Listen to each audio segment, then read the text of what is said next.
Hello, welcome back. आज हम AIIMS की प्रॉब्लम सॉल्व करेंगे। ये क्वेश्चन एम्स में आया था। एम्स की प्रॉब्लम एक अच्छे लेवल की होती है। हालांकि आपको मालूम है अब एम्स का पेपर अलग से नहीं लिया जाता, अब तो सभी का एक ही कॉमन पेपर होता है ना।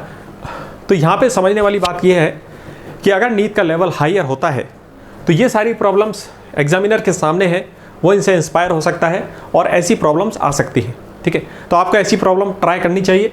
आइए देखते हैं क्या पूछा गया है इस क्वेश्चन में।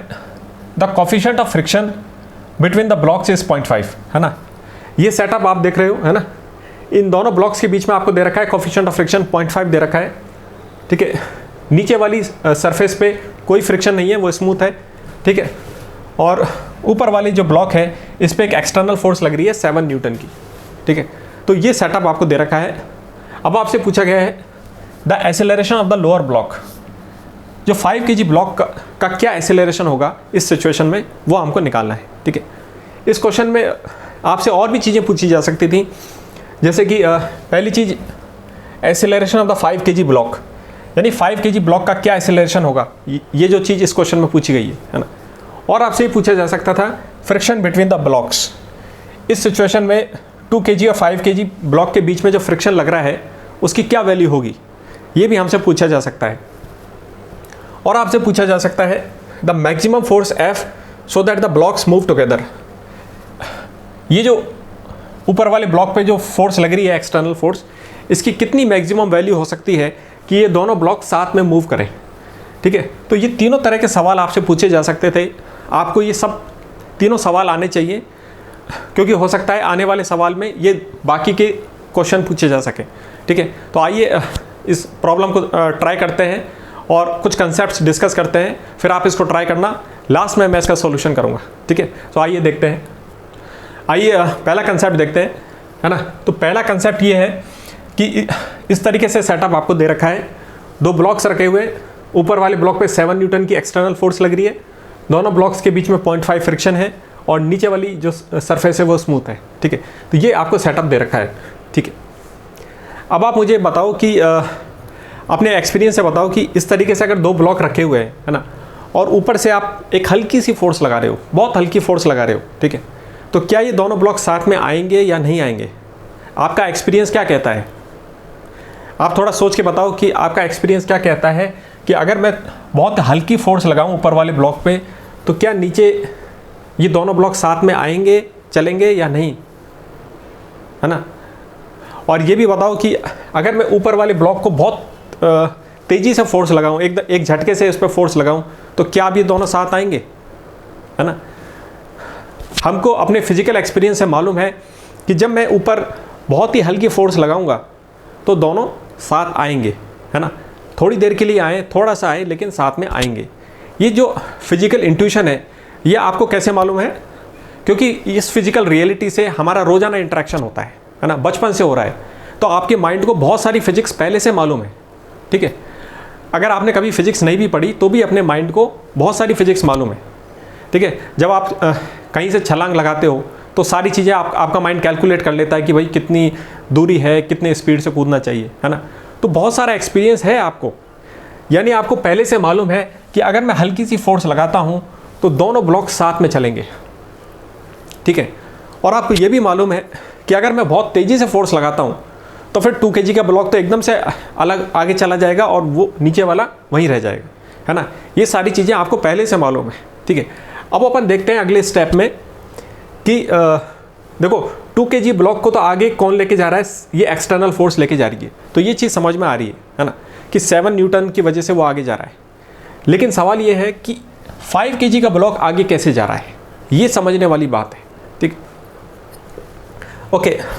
अब आप इसमें ये देखो कि जो 5 kg का ब्लॉक है उसके ऊपर 2 kg का ब्लॉक रखा हुआ है, और 2 kg के ब्लॉक पे क्या लग रहा है, mg फोर्स लग रही है, 20 न्यूटन की mg फोर्स लग रही है, जिसकी वजह से 5 kg का ब्लॉक प्रेस हो रहा है। यानी दोनों सरफेस के बीच में कॉन्टैक्ट डेवलप हो गया है, वो सरफेस प्रेस हो रही है और उनमें कॉन्टैक्ट डेवलप हो गया है। कॉन्टैक्ट डेवलप होने की वजह से क्या हो रहा है कि वो उनमें हल्की हल्की इंटरलॉकिंग हो गई है ना। दोनों सरफेस के बीच में क्या हो गया है, हल्की हल्की इंटरलॉकिंग हो गई है। उस इंटरलॉकिंग को मैं ड्रॉ कर देता हूँ, है ना। प्रेस होने की वजह से दोनों सरफेस हल्की हल्की इंटरलॉकिंग हो गई है। ठीक है, ओके, ये जो इंटरलॉकिंग होती है इसको क्या कहते हो आप, है ना, ठीक है, इसी को तो आप फ्रिक्शन कहते हो, है ना। तो आपने देखा कि जब ये दोनों ब्लॉक आगे जा रहे हैं तो 5 kg का ब्लॉक को आगे कौन लेके जा रहा है, ये जो इंटरलॉकिंग हो रखी है यही आगे लेके जा रही है, और इसी इंटरलॉकिंग को आप क्या कहते हो, फ्रिक्शन कहते हो, है ना। यानी इसमें कोई आश्चर्य की बात नहीं है, ये आपको पहले से मालूम है कि 5 kg ब्लॉक को आगे कौन लेके जा रहा है, 5 kg ब्लॉक को, ठीक है, 5 kg ब्लॉक को आगे ये फ्रिक्शन लेके जा रहा है। ये जो इंटरलॉकिंग है इसी को आप फ्रिक्शन कहते हो, और यही इसको आगे लेके जा रहा है। ये सारी फिजिकल इंट्यूशन आपको पहले से थी, ठीक है। तो 5 kg ब्लॉक को फ्रिक्शन आगे लेके जा रहा है ना। तो इसमें कोई आश्चर्य वाली बात नहीं है कि अपन ये सोचते रहते हैं कि फ्रिक्शन की डायरेक्शन किधर लगेगी, है ना, 2 kg ब्लॉक पे किधर लगेगी, 5 kg ब्लॉक पे किधर लगेगी, फ्रिक्शन की डायरेक्शन कहाँ लगेगी, इन बातों में अपन उलझ जाते हैं। जबकि आपको ये पहले से मालूम है कि 5 kg ब्लॉक भी साथ चलेगा, और उसको चलाएगा कौन, ये जो इंटरलॉकिंग हो रही है ये, और इसी को आप फ्रिक्शन कहते हो। तो आपने इसका 5 kg ब्लॉक का डायग्राम बना दिया कि इसको फ्रिक्शन आगे लेके जा रहा है, ठीक है। ओके, आइए अभी इसका पूरा फोर्स का डायग्राम बना के देखते हैं, है ना। तो इस तरीके से ये ब्लॉक रखे हुए हैं, ठीक है। ये 5 kg का ब्लॉक है, ये 2 kg का ब्लॉक रखा हुआ है, ठीक है। आपने देखा कि यहाँ पे एक एक्सटर्नल फोर्स लग रही है 7 न्यूटन की, और इन दोनों ब्लॉक्स के बीच में एक फ्रिक्शन है ना। तो उस फ्रिक्शन की फोर्स को कैसे शो करते हैं उसको अपन देख रहे हैं यहाँ पे, ठीक है। तो इन दोनों ब्लॉक्स के बीच में फ्रिक्शन है। तो न्यूटन के थर्ड लॉ के हिसाब से आपको मालूम है कि हर फोर्स पेयर में होती है, ठीक है। कोई भी जो फोर्स होती है वो एक पेयर में होती है ना। उस पेयर का एक पार्ट एक बॉडी पे लगता है और दूसरा पार्ट दूसरी बॉडी पे लगता है, दोनों इक्वल एंड अपोजिट होते हैं, है ना। तो अगर आपसे कोई कहता है कि फ्रिक्शन की फोर्स को आपको शो करना है, तो आप सबसे पहले फ्रिक्शन की फोर्स को एज अ पेयर बनाओ, ठीक है ना। तो हमने यहाँ पे फ्रिक्शन की फोर्स को शो कर दिया, उसको पूरे पेयर में दिखाया है ना। दोनों तरफ एरो है, ठीक है, ये दोनों तरफ एरो है फ्रिक्शन की। अब अपन को ये देखना ये है कि अगर आपसे कोई कहता है कि 2 kg ब्लॉक का अलग से डायग्राम बना के दिखाइए, तो आपने ये 2 kg ब्लॉक का फ्री बॉडी डायग्राम बनाया, ठीक है। अब इस पेयर में से आपको देखना है कि कौन सा पार्ट 2 kg पे लग रहा है और कौन सा ये जो एरो है ये 5 kg पे लग रही है। अभी हमने जो पूरी रीजनिंग की थी उससे हमको पता चला कि ये वाला जो इस पेयर का ये वाला जो एरो है ये तो 5 kg पे लग रहा है, तो फिर जो बाकी बचा एरो है वो किस पे लग रहा है, वो 2 kg पे लग रहा होगा, है ना। तो आपने ये वाला पेयर, इस पेयर का ये वाला जो पार्ट है वो आपने 2 kg पे लगा दिया, यानी 2 kg पे फ्रिक्शन इधर लग रहा है और 5 kg पे ये वाला एरो लग रहा था, ठीक है ना। तो इस तरीके से थर्ड लॉ के हिसाब से आपने फ्रिक्शन की डायरेक्शन को दोनों ब्लॉक्स पे शो कर दिया, ठीक है। 2 kg ब्लॉक पे ये वाली फोर्स भी लग रही है, ठीक है ना। तो इस तरीके से 2 kg का फ्री बॉडी डायग्राम आ गया और 5 kg का भी फ्री बॉडी डायग्राम आ गया, ठीक है ना। अभी नॉर्मल फोर्स मैंने शो नहीं किए क्योंकि अपन हॉरिजॉन्टल वाली फोर्स को देख रहे हैं, ठीक है ना। ओके, सेकंड चीज़ आप देखिए कि जब फ्रिक्शन होता है दो सरफेसेस के बीच में, तो उसकी मैक्सिमम वैल्यू आपको कैलकुलेट करके रख लेनी चाहिए क्योंकि इसका काम पड़ सकता है ना। अब मैक्सिमम वैल्यू आप कैसे कैलकुलेट करोगे, पहले आप निकालते हो कि दो इन ब्लॉक्स के बीच में नॉर्मल फोर्स कितनी लग रही है, यानी कितना कांटेक्ट हो रहा है। तो कितना कांटेक्ट हो रहा है, 2 kg ब्लॉक पे कितना mg फोर्स लग रही है ना। 2 kg ब्लॉक पे mg फोर्स कितनी लग रही है, मास कितना है 2 का, 2 × g यानी 20 न्यूटन फोर्स लग रही है। तो 2 kg ब्लॉक पे 20 न्यूटन की फोर्स लग रही है नीचे की तरफ। तो 5 kg का जो ब्लॉक है ये इस पर कितनी नॉर्मल फोर्स लगा रहा होगा, ठीक है ना। इसको बैलेंस कर देगा वो, n = 20 न्यूटन आ जाएगा, ठीक है ना। जितने फोर्स से 5 kg का ब्लॉक प्रेस हो रहा था उसने उतनी ही नॉर्मल फोर्स लगा दी 2 kg ब्लॉक पे, यानी आपके पास नॉर्मल जो कांटेक्ट फोर्स है उसकी वैल्यू आ गई 20 न्यूटन। अब आपने फ्रिक्शन की मैक्सिमम वैल्यू निकाल ली यहाँ से। फ्रिक्शन की जो मैक्सिमम वैल्यू होती है वो कितनी होती है, ν होती है। न्यू की वैल्यू आपको 0.5 दे रखी है और नॉर्मल की फोर्स अभी आपने निकाल ली 20, है ना। तो ये कितना हो गया टोटल, 10 न्यूटन हो गया, ठीक है ना। यानी जो फ्रिक्शन कितना अवेलेबल है आपको इस सरफेस पे, वो 0 से लेके 10 न्यूटन तक अवेलेबल है, ठीक है ना। ये फ्रिक्शन की रेंज है जो आपके पास अवेलेबल है ना। 0 से लेके 10 न्यूटन के बीच में फ्रिक्शन की फोर्स अवेलेबल है आपके पास, ठीक है। तो इस तरीके से आपने मैक्सिमम फोर्स निकाल के रख ली, ठीक है। तीसरी चीज़ जो हमको समझनी है वो ये है कि अगर ये दोनों ब्लॉक साथ में चल रहे हैं, है ना, दोनों साथ में चल रहे हैं, तो आप इसको एक कॉमन सिस्टम मान सकते हो, ठीक है ना। ये आपका एक कॉमन सिस्टम हो गया जिसका अंदर टोटल मास हो गया आपका 7 kg, है ना। ये दोनों साथ में चल रहे हैं, ठीक है ना। सपोज कीजिए किसी ए एक्सेलरेशन से चल रहे हैं और इस पर कितनी एक्सटर्नल फोर्स लग रही है ये भी आपको मालूम है, 2 kg पे 7 न्यूटन फोर्स लग रही है, ठीक है। तो अब आप इस पूरे सिस्टम पे F = ma अप्लाई करके एक्सेलरेशन की वैल्यू निकाल सकते हो, है ना। क्योंकि अब फ्रिक्शन की जो फोर्स है वो इंटरनल हो गई, तो अब हम उसको शो नहीं करते हैं, है ना। उसको हम कब शो करेंगे, जब 2 kg और 5 kg ब्लॉक का जो अलग से हम फोर्स एनालिसिस करेंगे और उनके एक्सेलरेशन निकालेंगे, तब हम उसको शो करते हैं, ठीक है। ओके, तो आपने ये सारे कंसेप्ट आप देख लिए हैं। अब आप इसको ट्राई कीजिए, वीडियो को पॉज करके आप इसको ट्राई कीजिए। मैं इसका सॉल्यूशन कर देता हूँ, आप चेक कर लेना, ठीक है। आइए अब इसका सॉल्यूशन करते हैं, है ना।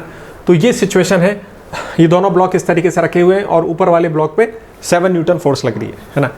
अपन ये थोड़ी देर के लिए मान लेते हैं कि दोनों ब्लॉक साथ में चल रहे हैं, है ना, साथ में चल रहे हैं सपोज कीजिए, है ना। तो ये दोनों ब्लॉक सपोज कीजिए साथ में किसी ए एक्सेलरेशन से चल रहे हैं, ठीक है ना। यानी इनका कॉमन एक्सेलरेशन ए है, तो इनको एक कॉमन सिस्टम माना जा सकता है। अब इस पूरे सिस्टम पे अपन ने इक्वेशन लगा दी F = ma, है ना। तो इस पूरे सिस्टम पे कितनी फोर्स लग रही है, 7 न्यूटन, ठीक है ना। कितना मास है इसका टोटल, 7 kg, और कितने एक्सेलरेशन से ये आगे जा रहा है, ए एक्सेलरेशन से। तो वो जो इक्वेशन थी फोर्स, नेट फोर्स = ma, उसको आपने यहाँ पे अप्लाई कर दिया है, ठीक है। तो इस सिस्टम पे जो नेट फोर्स है कितनी लग रही है, 7 न्यूटन = टोटल मास इसका पूरे सिस्टम का कितना है, 7 kg। और सपोज कीजिए किसी ए कॉमन एक्सेलरेशन से आगे जा रही है, तो ए एक्सेलरेशन आपने लिख दिया। यहाँ से ए की वैल्यू आपकी आ गई, 7 से 7 कट जाएगा, तो ए की वैल्यू 1 मीटर/सेकंड² आ गई, ठीक है। यह आपका आंसर हो गया, ठीक है। यानी दोनों ब्लॉक साथ में जा रहे हैं, ए एक्सेलरेशन से जा रहे हैं, यानी ऊपर वाला ब्लॉक भी ए एक्सेलरेशन से 1 मीटर/सेकंड² से जा रहा है और नीचे वाला ब्लॉक भी 1 मीटर/सेकंड² से जा रहा है। लेकिन यहाँ पे अपन को थोड़ा सा चेक करना पड़ेगा कि जो आपने आंसर निकाला है क्या ये वाकई में ऐसा पॉसिबल है। तो इस चीज़ को चेक करने के लिए आप क्या करते हैं कि जो 5 kg ब्लॉक का है उसका आपको डायग्राम बनाना पड़ेगा, ठीक है। 5 kg ब्लॉक का आपने फ्री बॉडी डायग्राम बनाया, ठीक है। 5 kg ब्लॉक को आगे कौन लेके जा रहा है,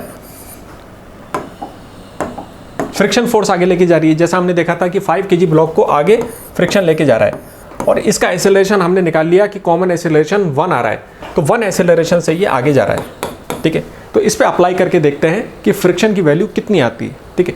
तो फ्रिक्शन की वैल्यू आपने निकाली उसी फॉर्मूले से, F = ma से। फ्रिक्शन भी एक फोर्स होती है, तो फ्रिक्शन = ma, यानी 5 kg इंटू एक्सेलरेशन 1 आ गया, यानी फ्रिक्शन की वैल्यू आपके पास आ गई 5 न्यूटन, ठीक है ना। अब आप ये देखो कि क्या 5 न्यूटन फ्रिक्शन के रेंज में है, बिल्कुल है ना। यानी 5 न्यूटन फोर्स अवेलेबल है इस 5 kg ब्लॉक को आगे 1 मीटर/सेकंड² का एक्सेलरेशन प्रोवाइड कर सकती है ना। ये फ्रिक्शन के रेंज में है, यानी आपने जो निकाला था सही निकाला है, आंसर आपका आ गया A = 1 मीटर/सेकंड²। तो उस क्वेश्चन में जो पूछा था कि नीचे वाले ब्लॉक का क्या एक्सेलरेशन होगा, वो आपने निकाल लिया 1 मीटर/सेकंड², और इसके थ्रू जो कितनी फ्रिक्शन की वैल्यू यहाँ पे डेवलप हुई वो भी आपने निकाल ली। तो 2 सवालों के जवाब हमने ढूंढ लिए, है ना। ये दोनों चीज़ आपने निकाल ली, ठीक है। ये वेरीफाई करना होता है कि वाकई में क्या ये साथ चल रहे हैं। उसके लिए आपको फ्रिक्शन की वैल्यू निकालनी होती है। उसको आपने 5 kg ब्लॉक का जो फ्री बॉडी डायग्राम है, यहाँ से आपने फ्रिक्शन की वैल्यू निकाल ली और फिर आपने चेक किया कि हाँ वाकई में फ्रिक्शन की वैल्यू इतनी अवेलेबल है, ये दोनों साथ में चलेंगे, ठीक है। अब अपन इस क्वेश्चन का आखिरी पार्ट सॉल्व करते हैं कि कितनी मैक्सिमम फोर्स लग सकती है, ठीक है ना। ये नीचे 5 kg का ब्लॉक है और ये 2 kg का ब्लॉक है। तो अगर इस सवाल को ऐसे बना दिया जाए कि कितनी मैक्सिमम फोर्स आप यहाँ पे लगा सकते हो कि दोनों साथ चले, है ना। तो कंडीशन क्या है कि दोनों का साथ चलाना है और इस फोर्स की मैक्सिमम वैल्यू निकालनी है। तो जब आपसे कह रखा है कि दोनों का साथ चलाना है तो मान लो कि दोनों साथ चल रहे हैं, ठीक है। तो हमने मान लिया कि दोनों साथ चल रहे हैं, ठीक है ना, ये दोनों साथ चल रहे हैं और किसी ए एक्सेलरेशन से चल रहे हैं। तो आपने अब F = ma अप्लाई कर दिया इस पर और वहाँ से आपके पास आ गया F = टोटल मास कितना है 7 है ना, ये 7 kg का मास ए एक्सेलरेशन से आगे जा रहा है, ठीक है ना, ये आपने निकाल के रख लिया, ठीक है। अब आपको इस फोर्स को मैक्सिमम करना है। इस फोर्स को अगर मैक्सिमम करना है यानी एक्सेलरेशन अगर मैक्सिमम हो जाता है तो ये फोर्स भी मैक्सिमम हो जाएगी, है ना। अब आप नीचे वाले ब्लॉक को देखते हैं, 5 kg ब्लॉक का फ्री बॉडी डायग्राम बनाते हैं, ठीक है। तो 5 kg ब्लॉक को आगे कौन लेके जा रहा है, फ्रिक्शन की फोर्स आगे लेके जा रही है ना। तो और ए कितना एक्सेलरेशन मिल रहा है यहाँ पे, ए एक्सेलरेशन से आगे जा रहा है ना। दोनों कॉमन एक्सेलरेशन ए से जा रहे थे, अपन ने 5 kg का फ्री बॉडी डायग्राम बनाया, इस पे फ्रिक्शन लग रहा था और ये फ्रिक्शन की फोर्स इसको आगे ए एक्सेलरेशन से लेके जा रहे हैं। तो अब यहाँ पे आप इसका जो F = ma इस पे अप्लाई करेंगे तो क्या आएगा, F = 5 × a, ठीक है ना। अब आप देखो मुझे मैक्सिमम एक्सेलरेशन की वैल्यू निकालनी है, ठीक है ना। एक्सेलरेशन की वैल्यू ज़्यादा से ज़्यादा कितनी हो सकती है ना, वो आपके पास आ जाएगा। तो उस ज़्यादा से ज़्यादा वैल्यू को आप यहाँ रख दोगे तो आपके पास ज़्यादा से ज़्यादा इस फोर्स की वैल्यू आ जाएगी। आपको मालूम है कि जो फ्रिक्शन की जो मैक्सिमम वैल्यू अवेलेबल थी अपने पास वो 0 से 10 के बीच में अवेलेबल थी, यानी आपने मैक्सिमम वैल्यू निकाली थी फ्रिक्शन की 10 हो सकती है। तो अगर आपको एक्सेलरेशन को मैक्सिमम करना है तो यहाँ मुझे फ्रिक्शन की मैक्सिमम वैल्यू को रख देते हैं। तो जैसे ही आपने यहाँ पे मैक्सिमम वैल्यू रखा फ्रिक्शन की, यहाँ पे आपने 10 वैल्यू रख दी, 5a आ गया, तो यहाँ से एक्सेलरेशन की वैल्यू आ गई। एक्सेलरेशन की वैल्यू आपने निकाल ली 2 मीटर/सेकंड², यानी ये आपने मैक्सिमम एक्सेलरेशन की वैल्यू निकाल ली। इससे तेज ये दोनों साथ में नहीं चल सकते, क्योंकि इससे तेज जब चलेंगे तो इतना फिर फ्रिक्शन अवेलेबल नहीं है कि वो नीचे वाले ब्लॉक को इतना एक्सेलरेशन प्रोवाइड कर सके, है ना। 2 मीटर/सेकंड², यानी कि ये वो मैक्सिमम एक्सेलरेशन है जब तक ये दोनों साथ चल सकते हैं, ठीक है ना, क्योंकि इतना फ्रिक्शन अवेलेबल था जिसने इसको 2 मीटर/सेकंड² एक्सेलरेशन दे दिया, ठीक है। तो आपने ये मैक्सिमम एक्सेलरेशन की वैल्यू निकाल ली, इस वैल्यू को आप यहाँ पे डाल दो, ठीक है ना। तो आपके पास फोर्स की वैल्यू आ जाएगी, F = आ जाएगा आपके पास 7 × 2 यानी 14 न्यूटन, ठीक है ना। तो आपने तीनों चीज़ें निकाल ली, है ना।